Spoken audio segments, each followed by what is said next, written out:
it's one of those things when everything goes okay, you can kind of expand the growth mindset. But if you're in a situation where you've got life constraints, you have to work multiple jobs, you've childcare responsibilities, and yes, you're going to benefit from a growth mindset, but it's difficult. And because like it feels like every little step on that growth mindset is just hard. Like, Well, what advice would you give in those circumstances? Is it start small, set the objective small, or yeah. is it just to remain curious about what's next?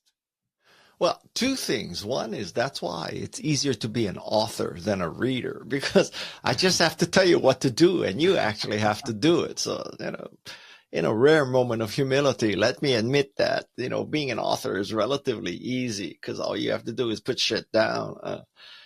But I hope people don't get the impression that in order to be remarkable, you need to be Jane Goodall or Steve Jobs. You don't need to be. I mean, you can change one life. You could rescue one dog. I mean, you could coach one team. You can teach one classroom. You can clean one beach, one stream. I mean, I'm not telling you have to be Jane Goodall or Steve Jobs to be remarkable. That's too high a bar.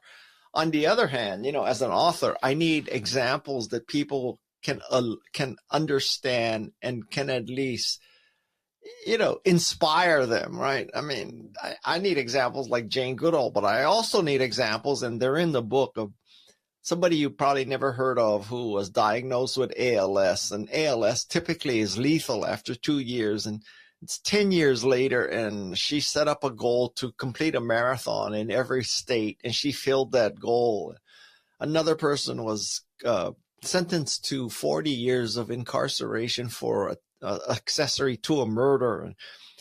And after 22 years, he was freed, and now he's an artist. You don't know who he is yet, but I'm telling you that's a remarkable story. And believe it or not, I am deaf, and being a deaf podcaster is not exactly the easiest thing in the world. And so I have had to overcome things too. But I don't want you to feel sorry for me, because there are a lot worse things in life than being deaf, like getting ALS or being in prison for 22 years. So, we're all dealing with something.